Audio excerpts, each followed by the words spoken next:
ఇస్తుంది finance secretary through finance minister and state government. ఇందులో 2014 రాష్ట్రం ఏర్పడిన రోజు ప్రతిరోజు మనం ఏ రకంగా వాడుకున్నాం సంవత్సరం పూర్తి అయిన తర్వాత చెప్తారు. 2014-15 సంవత్సరంలో రిజర్వ్ బ్యాంకు దగ్గర మనకు మిగులు నిధులు ఉన్నది 303 రోజులు. ఆ ఫైనాన్షియల్ ఇయర్లో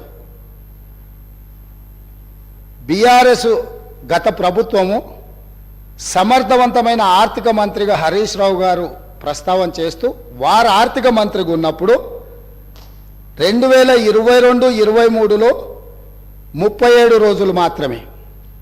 అదేవిధంగా 2021-22లో 57 రోజులు మాత్రమే. 2020-21లో 122 రోజులు మాత్రమే. అదేవిధంగా 2023-24 ఇప్పటి వరకు నవంబర్ 23 వరకు కేవలం 30 రోజులు మాత్రమే. అంటే 2014-15 కాంగ్రెస్ పార్టీ రాష్ట్రాన్ని ఏర్పాటు చేసి రాష్ట్రం యొక్క ఆర్థిక పరిస్థితులను గత ప్రభుత్వానికి అప్పజెప్పినప్పుడు 365 రోజులల్లా 303 రోజులు రిజర్వ్ బ్యాంకు దగ్గర మనవి మిగులు నిధులు ఉండే. ఏ అవసరాలు కూడా రిజర్వ్ బ్యాంకు దగ్గర అప్పు చేయాల్సిన పరిస్థితి లేకుండా ఆర్థిక శాఖను రాష్ట్రం యొక్క ఆర్థిక స్థితిగతులను నిర్వహించినము. గత ప్రభుత్వంలో ఉన్న ఆర్థిక మంత్రి గారు నిర్వహించిన 5 సంవత్సరాలను లెక్కేస్తే ఏ సంవత్సరం కూడా ఇందులో సగం రోజులు కూడా ప్రభుత్వం దగ్గర డబ్బులు లేవు. ప్రతిరోజు రిజర్వ్ బ్యాంకు దగ్గర వెళ్ళి నించొని మా జీతభత్యాలకు మా రోజువారీ ఖర్చులకు మా ఆర్థిక పరిస్థితి బాగలేదు మాకు అప్పులు ఇవ్వండి అని అడుక్కునే పరిస్థితి గత ప్రభుత్వంలో ఉండే. ఇవి వాస్తవాలు అధ్యక్ష. ఒకవేళ ఈ వాస్తవాలను కప్పిపుచ్చి మనం ఇంకా అద్భుతంగా ఉన్నాం గొప్పగా ఉన్నాం అని ఆ గొప్పల కోసం దుబారా ఖర్చులు పెట్టుకుంటూ పోతే ఈరోజు జీతభత్యాలు ఇవ్వలేని పరిస్థితికి వచ్చింది. ఇది వాస్తవం. జీతాలు ఇవ్వడానికే అభివృద్ధి సంగతి దేవుడెరుగు.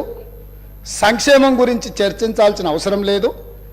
ప్రభుత్వ ఉద్యోగులకు జీతాలు ఇవ్వలేకపోవడం వల్ల ప్రభుత్వ ఉద్యోగస్తులు బ్యాంకులలో తెచ్చుకున్న లోన్లకు వాళ్ళు ఇచ్చిన పోస్ట్ డేటెడ్ చెక్కుల వల్ల ఆ చెక్కులు బౌన్స్ అవ్వడం వల్ల వాళ్ళ సిబిల్ స్కోర్ పాడైపోయి ఈరోజు వాళ్ళకు కూడా ప్రభుత్వ ఉద్యోగులకు కూడా బ్యాంకులలో అప్పు పుట్టని పరిస్థితి వచ్చి ఇవాళ ప్రభుత్వ ఉద్యోగులను కూడా బ్యాంకు లోన్లు ఎగవేతదారుల కింద ఈరోజు బ్యాంకులు చూడాల్సిన పరిస్థితి ఈ ప్రభుత్వం కల్పించింది. తద్వారా ప్రభుత్వ ఉద్యోగులను కూడా బ్యాంకులను మోసం చేసే మోసగాళ్ళ కింద ఈ ఆనాటి రాష్ట్ర ప్రభుత్వము చిత్రీకరించే ప్రయత్నం చేసింది. కొన్ని వాస్తవాలు కఠోరమైనవి. మన కుటుంబ సభ్యుడైనా తప్పు చేసినప్పుడు తప్పును తప్పు అనకపోతే కుటుంబ పెద్దగా మనం కూడా తప్పు చేసిన వాళ్ళమైతాం, ఆ తప్పులో భాగస్వాములమైతాం, ఆ తప్పుకు సహకరించిన వాళ్ళమైతాం. ఈ శ్వేతపత్రము ఎవరినో కించపరచడానికో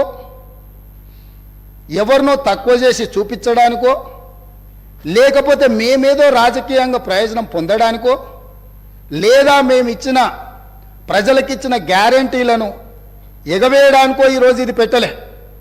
ఇప్పటి వరకు అవాస్తవాలతో అభూత కల్పనలతో ఆర్భాటపు ప్రచారాలతో ఈ రాష్ట్రమంతా బాగుంది మేము అద్భుతాలను ఆవిష్కరించినామని చెప్పుకుంటున్నప్పుడు వాస్తవ పరిస్థితులను ఇక్కడ పెట్టినాం. ఈ వాస్తవ పరిస్థితులు కొంతమందికి చేదుగా ఉండొచ్చు, కొంతమందికి కళ్ళు తెరిపించే విధంగా ఉండొచ్చు, ఇంకొంతమందికి ఉన్న పరిస్థితులను అర్థం చేసుకొని పకడ్బందీ భవిష్యత్తు ప్రణాళికలను మనం నిర్ణయించుకొని ముందుకు వెళ్ళడానికి ఉపయోగపడుతుందని ఇంకొంతమందికి ఉండొచ్చు. మా ఉద్దేశం